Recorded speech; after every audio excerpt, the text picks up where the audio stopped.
Hi friends, ನಾನು ನಿಮ್ಮ ವೀರೇಶ್ ಗೌಡ. ಇಂದು ನಾನು ಈ ವಿಡಿಯೋದಲ್ಲಿ UGC ನೆಟ್ಟನ್ನು ಯಾವ ಥರ ಅಪ್ಲೈ ಮಾಡೋದಂತೇಳಿ ಈ ವಿಡಿಯೋದಲ್ಲಿ ತಿಳಿಸ್ಕೊಡ್ತಾ ಹೋಗ್ತಿದ್ದೀನಿ. ಅದಕ್ಕಿಂತ ಮುಂಚೆ ಇನ್ನು ಯಾರು ನಮ್ಮ ಸ್ಪರ್ಧಾ ಚೇತನ ಅಥವಾ ವೀರೇಶ್ ಗೌಡ ಯೂಟ್ಯೂಬ್ ಚಾನಲನ್ನು ಸಬ್ಸ್ಕ್ರೈಬ್ ಮಾಡ್ಕೊಂಡಿಲ್ವೋ ಅಥವಾ ಇದೇ ಮೊದಲು ನೋಡ್ತಾ ಇದ್ರೆ ನನಗೆ ಬೇಗ ಸಬ್ಸ್ಕ್ರೈಬ್ ಮಾಡ್ಕೊಳ್ಳಿ, ಹಾಗೂ ಪಕ್ಕದಲ್ಲಿ ಕಾಣ್ತಕ್ಕಂಥ ಬೆಲ್ ಐಕನ್ ಕ್ಲಿಕ್ ಮಾಡಿ. ಬನ್ನಿ ವಿಡಿಯೋನ ಸ್ಟಾರ್ಟ್ ಮಾಡೋಣ. ಮೊದಲೇ ಕ್ರೋಮ್ ಬ್ರೌಸರ್ನ ಓಪನ್ ಮಾಡ್ಕೊಳ್ಬೇಕು. ಓಪನ್ ಮಾಡ್ಕೊಂಡ ನಂತರ ಇಲ್ಲಿ UGC ನೆಟ್ ಅಂತೇಳಿ ಸರ್ಚ್ ಮಾಡಿ. ಇಲ್ಲಿ ಕೆಳಗಡೆ ಫಸ್ಟ್ ಲಿಂಕ್ ಕಾಣುತ್ತಲ್ಲ UGC ನೆಟ್ ಅಂತೇಳಿ, ಅದರ ಮೇಲೆ ಕ್ಲಿಕ್ ಮಾಡಿ. ಕ್ಲಿಕ್ ಮಾಡಿ ನಂತರ ಹೇಳಿ ಸ್ವಲ್ಪ ಕೆಳಗಡೆ ಸ್ಕ್ರೋಲ್ ಮಾಡ್ತಾ ಹೋದ್ರೆ ನನಗೆ ಇನ್ನೊಂದು ನೋಟಿಫಿಕೇಷನ್ ಕೂಡ ಬಿಟ್ಟಿರೋದು ಕಾಣ್ತಾ ಹೋಗುತ್ತೆ. ಹಾಗೆ ಇಲ್ಲಿ UGC ನೆಟ್ಟು ಡಿಸೆಂಬರ್ 2024 ಕ್ಲಿಕ್ ಟು ರಿಜಿಸ್ಟರ್ ಅಂತ ಕಾಣ್ತದೆ. ಅದರ ಮೇಲೆ ಕ್ಲಿಕ್ ಮಾಡ್ಕೊಂಡ್ರೆ ನನಗೆ ಇಲ್ಲಿ ಅಪ್ಲೈ ಮಾಡುವ ವಿಧಾನಗಳು ತೋರಿಸ್ತಾ ಹೋಗುತ್ತೆ. ಅಂದರೆ 3 ಸ್ಟೆಪ್ ಇದ್ದಾವೆ. ಆ ಸ್ಟೆಪ್ಪಲ್ಲಿ ಒಂದು ಅಪ್ಲೈ ಫಾರ್ ಆನ್ಲೈನ್ ರಿಜಿಸ್ಟ್ರೇಷನ್ ಅಂತ ಕಾಣ್ತದೆ. ಸೆಕೆಂಡ್ನೇ ಸ್ಟೆಪ್ ಅಂದರೆ ಫಿಲ್ ಆನ್ಲೈನ್ ಅಪ್ಲಿಕೇಶನ್ ಫಾರ್ಮ್. ಮೂರನೇದು ಪೇ ಎಕ್ಸಾಮ್ ಫೀಸ್ ಅಂತ ಕಾಣ್ತದೆ. ಅಂದರೆ ಈ 3 ಸ್ಟೆಪ್ಪನ್ನು ಫಾಲೋ ಮಾಡ್ಕೊಂಡು ಅಪ್ಲೈ ಮಾಡ್ಕೊತ ಹೋಗಬೇಕು.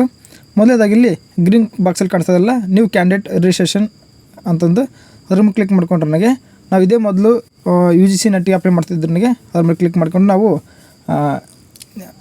ಅಕೌಂಟ್ನ ಕ್ರಿಯೇಟ್ ಮಾಡ್ಕೋಬೇಕಾಗ್ತದೆ. ಇಲ್ಲಿ ಕೆಳಗಡೆ ಸ್ಕ್ರೋಲ್ ಮಾಡ್ತಾ ಹೋದ್ರೆ ನನಗೆ ಜನರಲ್ ಅಥವಾ UR ಅಂತಿದ್ದಲ್ಲ, ಅದು ಯಾರು ಕ್ಯಾಸ್ಟಿಗೆ ಕಮ್ಮಿ ಇರಲ್ಲೋ ಅವರು 1150 ಕಟ್ಟಬೇಕಾಗುತ್ತೆ ಫೀಸು.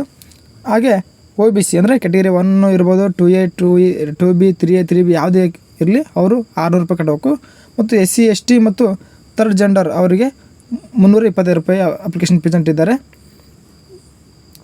ಹಾಗೂ ಕೆಲವು ಇನ್ಸ್ಟ್ರಕ್ಷನ್ ಕೊಟ್ಟಿದ್ದಾರೆ ಅವರು, ಅದೇನಾದರೂ ನಿಮಗೆ ಟೈಮ್ ಇದ್ರೆ ಓದ್ಕೊಳ್ಳಿ. ನಾನು ಇಲ್ಲಿ ಮುಂದೆ ಹೋಗ್ತಿದ್ದೀನಿ. ಕೆಳಗಡೆ ಬ್ಲೂ ಟಿಕ್ ಕಾಣ್ತಲ್ಲ, ಕ್ಲಿಕ್ ಮಾಡಿಕೊಂಡು ಕ್ಲಿಕ್ ಟು ಪ್ರೊಸೀಡ್ ಅಂತ ಇದೆಯಲ್ಲ ಅದರ ಮೇಲೆ ಕ್ಲಿಕ್ ಮಾಡ್ಕೊಳ್ಳಿ.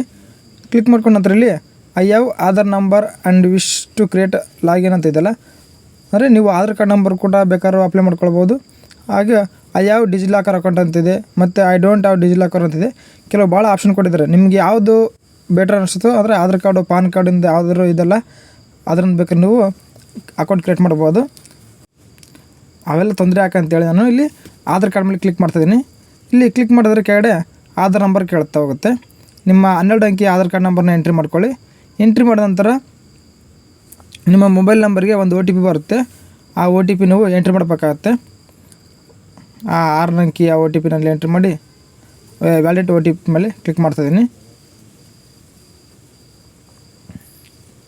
ಕ್ಲಿಕ್ ಮಾಡಿದ ನಂತರ ಇಲ್ಲಿ ಸ್ವಲ್ಪ ಲೋಡಿಂಗ್ ಆಗುತ್ತೆ. ಲೋಡಿಂಗ್ ಆದ ನಂತರ ನಿಮ್ಮ ಆಧಾರ್ ಕಾರ್ಡಲ್ಲಿ ಇರ್ತಕ್ಕಂಥ ಡೀಟೇಲ್ಸ್ ಎಲ್ಲ, ಅಂದರೆ ಡೇಟ್ ಆಫ್ ಬರ್ತು, ನಿಮ್ಮ ನೇಮು ಎಲ್ಲ ತೋರಿಸ್ತಾ ಹೋಗುತ್ತೆ.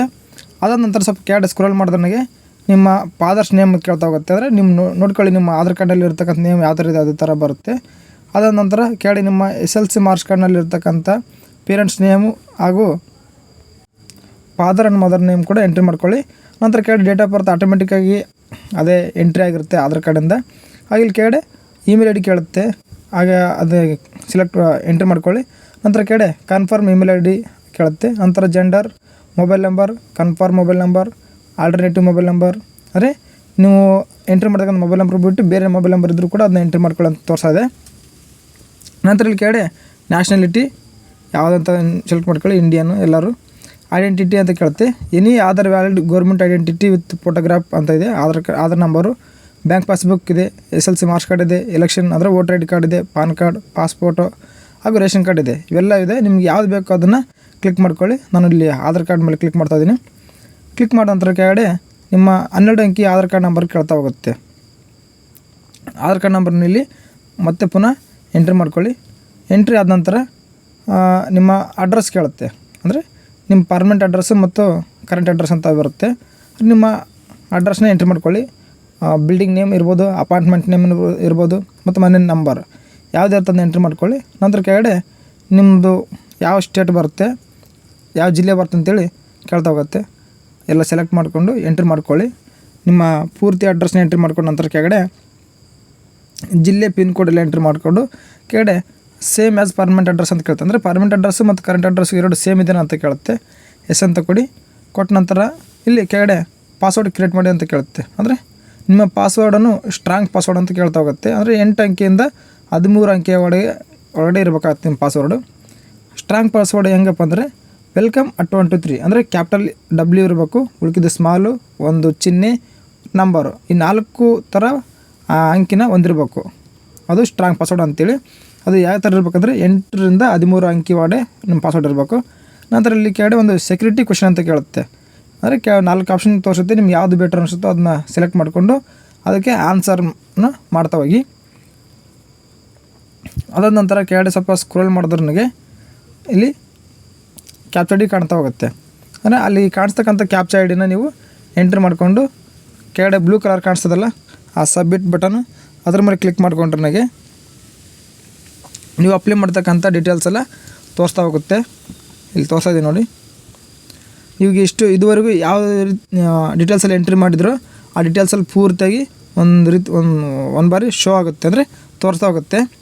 ಅಲ್ಲಿ ಕೆಳಗಡೆ ಕೆಲವೊಂದು ಆಪ್ಷನ್ ಕೊಡ್ತಾನೆ. ಅಂದರೆ ನೀವು ಎಲ್ಲ ಎಂಟ್ರಿ ಮಾಡಿದಂಥ ಡೀಟೇಲ್ಸ್ ಎಲ್ಲ ಕರೆಕ್ಟಾಗಿದೆಯೋ ಇಲ್ಲೋ ಚೆಕ್ ಮಾಡ್ಕೊಳ್ಳೋ ಅಂತ ತೋರಿಸ್ತಾ ಹೋಗುತ್ತೆ. ಅಂದರೆ ಎಲ್ಲರನ್ನೂ ಸೆಲೆಕ್ಟ್ ಮಾಡಬೇಕಾಗುತ್ತೆ ನೀವು ಎಂಟ್ರಿ ಮಾಡಿದ ಡೀಟೇಲ್ಸ್ ಎಲ್ಲ.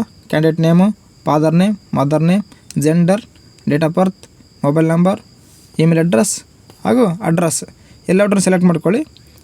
ನಂತರ ಕೆಳಗಡೆ ಡಿಕ್ಲರೇಷನ್ ಅಂತ ಕಾಣ್ತಲ್ಲ ಐ ಅಗ್ರಿ ಮೇಲೆ ಕ್ಲಿಕ್ ಮಾಡ್ಕೊಳ್ಳಿ.